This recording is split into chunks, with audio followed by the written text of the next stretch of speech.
오늘은 새로운 비디오를 하나 만들어 볼까 해요.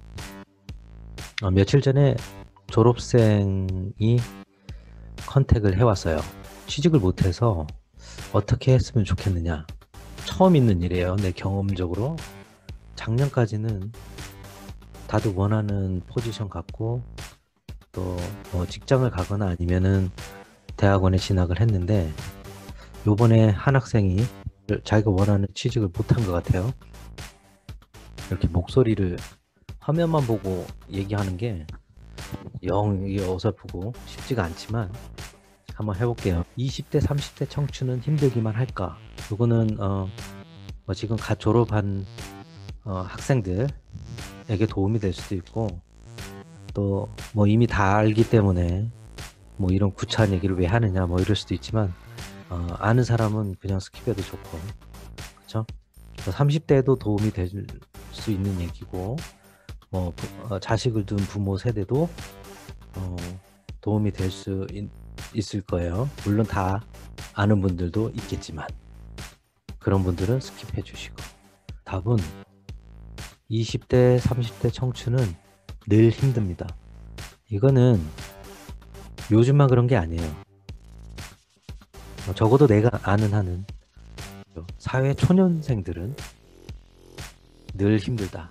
늘 힘들었고, 늘 힘들고, 늘 힘들 것이다. 자, 그러면은 왜 그런지 한번 보죠. 오늘 내가 내 생각으로 설명을 해줬는데, 이거는 한국 자료를 기초로 해서 여러분들에게 설명을 해주려고 그래요. 이거 넘어가기 전에 그냥 객관적인 환경에서 청춘이 왜 힘드냐, 사회 초년생이 왜 힘드냐 그러면은, 일단 부모님의 그늘에서 벗어났기 때문에 힘든 거예요. 그전에는 내가 10가지 일이 있으면 부모님들이 한두 가지, 많게는 10가지 다 해주는 마마보이도 있겠지만, 5개부터. 어쨌든 우리는 서포트를 받았어요.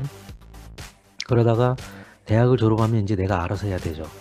직장을 알아봐야 되고, 월급 받아서 내 월급 내가 관리해야 되고, 쓰는 것도 내가 관리를 해야 되고, 그전에는 공부 부모님들이 도와줬지만, 이거는 사회생활은 공부가 아니잖아요. 내가 사람들하고 관계도 맺어야 되고, 또 취직을 못하면 그 다음엔 어떻게 해야 되느냐. 이건 완전히 새로운 환경이잖아요. 그죠? 부모님 눈치도 봐야 되고, 그죠? 그러니까 힘든 거예요, 청춘은. 내 용돈을 쓰고 싶은데 쓰지도 못하니까, 그죠? 돈이 없어서. 그러니까 힘든 겁니다. 환경이 변해서 힘든 거예요, 첫째. 그 다음에 불확실성 때문에 또 힘든 거고, 내가 미래를 예측할 수 없기 때문에 그래서 힘든 거예요. 그죠? 새로운 곳에 여행을 가면 힘듭니다. 더군다나 자금까지 부족해요. 그러면 더 힘들겠죠. 즉, 청춘은 그런 시기입니다. 사회 초년생은. 그죠? 자, 그러면 이제 발표된 자료를 가지고, 데이터를 가지고 얘기를 해봅시다. 대한민국 인구가 1960년도에 한 2,500만 됐죠. 45년도에 2천만 명 됐겠고, 이렇게 증가를 했다고 치자고요. 그러면 2015년도에 지금도 마찬가지고 5천만이 약간 넘어요. 그죠? 인구가 요때 비해서 지금 현재 2배 늘었다, 이렇게 볼 수 있겠죠. 자, 그러면 요거는 대졸자 수의 변화량이에요. 그죠? 아까 인구가 1960년도에 2,500만이었죠. 그때 대졸자가 요만큼이었어요. 12만 명, 10만 명 약간 넘는 12만 명 정도 되는, 그쵸? 지금 봐요. 지금은 50만 명, 60만 명, 55만 명, 54만 명 그쯤 되죠. 54만, 3만. 엄청나게 늘었어요. 자, 그러면 1960년대 대학을 졸업하면 취업률이 90%예요. 그죠? 내가 봤을 땐 90% 넘었으면 10%는 자발적 실업이라고 봐야 되겠죠. 사정이 있어서, 개인 사정이 있어서. 10명에 1명은 다른 일을 하거나 아니면 좀 쉬고 싶어서 일을 안 할 수도 있는 거예요. 그죠? 그러면 거의 다 취업을 했다, 대졸자는. 지금은 어때요? 지금은 70% 가까이 됩니다. 지금 요 시기는 경기가 침체될 시기예요. 이때 보면은 지금 IMF죠. 여기는 리먼 브라더스 사태로 그 미국발 경제 위기 시기입니다. 그래서 이때는 60% 내외, 여기는 뭐 거의 뭐 그쵸? 55%까지 떨어졌어요. IMF 때 우리 경제가 이랬습니다. 요때 대학을 다녔던 세대예요. 지금 2020년에는 70% 정도를 유지하고 있어요. 10명이 졸업을 하면 7명은 취직을 한다는 얘기죠. 그쵸? 근데 이제 취업의 질을 얘기하겠지만 그건 나중에 얘기합시다. 어찌됐건 자, 인구는 2배 늘었는데 대졸자 수는 5배가 늘었어요. 그죠? 4, 5배가 늘은 겁니다. 그러면 사회는 노력을 한 거예요. 그런데 이미 대졸자를 수용할 수 있는 역량은 이미 풀이라는 얘기예요. 다 못 채우잖아요. 그죠? 다 채우려면 대졸자가 이만큼 내려가야 돼요. 70% 아래로 내려가야 돼요. 그럼 40만 명. 나머지는 대학을 가면 안 되는 겁니다. 그쵸? 자, 그러면 대졸자가 이렇게 있는데 대학을 졸업한 사람들은 대학을 졸업하지 않은 사람들이 경쟁자가 아니에요. 그래서 여러분들은 옛날에는 살기 좋지 않았느냐 이런 얘기를 합니다.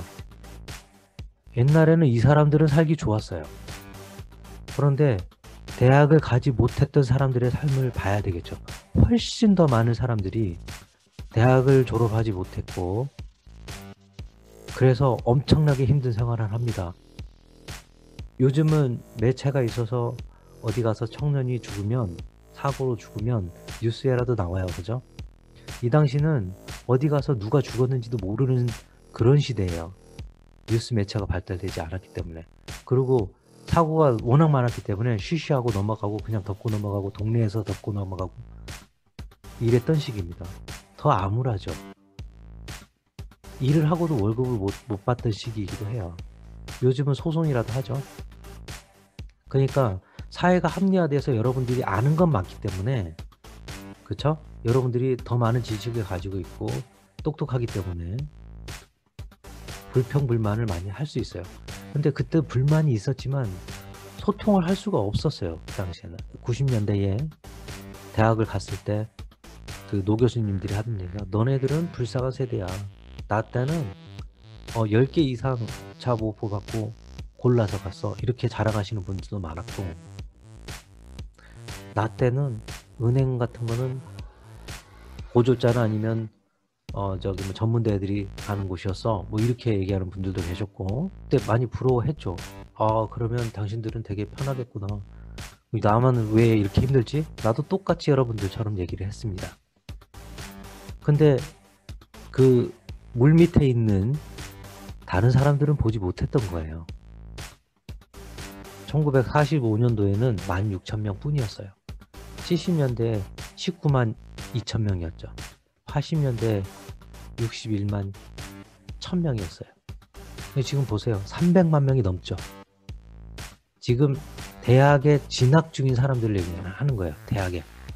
총 가 있는 사람. 4년 동안 지금 진학하고 있는 사람이 요만큼이라는 얘기예요.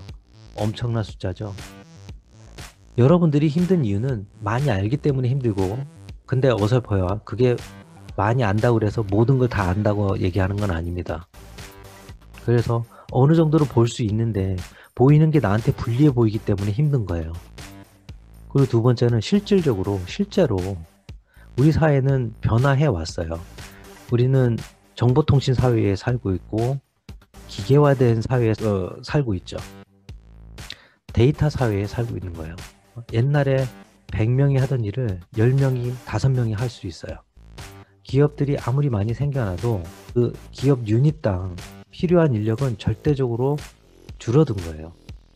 그래서 우리 사회가 아무리 감당을 하려고 해도 수요보다는 공급이 훨씬 많기 때문에 힘든 겁니다. 그러면 여러분들이 지금 어떻게 하고 있느냐? 오늘 내가 학생한테 너가 경쟁하는 틀 안에서만 지금 움직이고 있기 때문에 너가 어드밴티지를 갖지 못하고 그래서 네가 힘든 거다. 대졸자들하고 지금 싸우고 있는 거잖아요. 그죠? 그러면 판을 바꾸든지 아니면 비교 우위에 서야지 이 어려움을 벗어날 수 있는 거잖아요. 그죠? 국가가, 사회가, 기업이 해줄 수 있는 수준을 이미 뛰어넘는 공급량이기 때문에 다른 방법을 찾아야 돼요. 옛날 같으면 국가가 식민지를 개척해서 사람들을 내보낼 수가 있었어요. 가까이는 뭐 1, 2차 세계대전이고 그 이전에 제1차 산업혁명이 일어났을 때. 근데 지금은 그런 사회가, 그런 시대가 아니잖아요. 식민지를 개척할 수가 없어요. 그러면 외부로 나가든지, 지금 현재 대한민국 땅에서 경쟁하고 있는 사람보다 다른 일을 해야 되겠죠. 대졸자가 이만큼이면 나는 그러면 대학원을 가서 더 많이, 더 높은 위치에서 서티피킷을 가지고, 디그리를 가지고, 혹은 뭘 하나를 더 가지고, 스펙을 가지고 내가 너희 우위에 서겠다. 아니면 판을 바꾸겠다. 결정을 해야 되잖아요. 나도 그랬어요. 나 졸업할 때 IMF 터지고 다들 어려웠기 때문에 대학원을, 뭐 나는 회피를 하려고 대학원을 간 거 아니고 원래 대학원을 준비하던 사람이었으니까 운도 좋았죠. 어쨌든 대학원을 졸업하니 내가 비교 우위에 있었고, 그래서 나는 남들보다 더 좋은 직장을 갈 수 있었어요. 여러분들도 이런 선택을 해야 됩니다. 판을 바꾼다는 거는 자신이 사업을 시작하든지, 그런데 많은 사람이 또 비슷한 사업을 해요. 그죠? 나는 비즈니스를 가르치는 사람이에요. 어떤 창업에 관련된 것도 하고, 조직학도 가르치고, 전략도 가르치고, 뭐 같은 분야니까 하는 사람이라서 눈에 보입니다. 어쨌든 판을 바꾸려면 내가 사업을 하든지, 내가 어디 다른 필드로 가서 뛰든지, 그래야 판이 바뀌는 거죠. 또 하나는 외국으로 가는 거예요. 국가가 식민지를 개척 못하면 내가 다른 지역으로 가서 내 개인의 판을 바꾸면 되는 거죠. 거기서 경험을 쌓고 또 다시 들어온다 그러면 얘기가 또 달라지겠죠. 스펙이 하나 더 쌓이는 거니까. 이런 식으로 생각을 달리 해야 돼요. 오늘 내가 졸업한 학생한테 조언해 준 게 바로 이런 내용이었어요. 판을 바꿔라. 급할 건 없다. 지금 당장 살아온 세월이 짧기 때문에 네 인생에서 차지하는 1년의 비율이 크다고 느껴지겠지만, 실제로 1년은 네가 앞으로 살아갈 날에 비춰보면 그렇게 비율이 크지 않다라고 얘기를 해줬고, 대학원을 가든지, 내가 가장 추천하는 거는 항상 지식이 너를 크게 발전시킬 수 있기 때문에, 변화시킬 수 있기 때문에 대학원을 가는 게 가장 좋은 초이스고, 창업도 괜찮고, 한국에 가고 싶으면 얘기해라 라고 조언을 해줬습니다. 여러분들도 생각을 바꿔야 돼요. 자신이 바꿔야 됩니다. 상황이 급격하게 변하지는 않아요. 이거는 수요 공급의 문제이기 때문에 아주 급격하게 변하지 않습니다. 현상을 이해하고 절대 휩쓸리지 않기를 바라면서 객관적으로 보는 눈을 가지시고, 여러분들의 부모님이나 앞선 나이 많으신 분들은 이미 경험을 해서 별게 아니라고 느끼는 분들이 훨씬 더 많아요. 그러니까 그분들한테 조언을 구하든지 나한테 연락을 해도 좋아요. 자, 그럼 여기서 끝.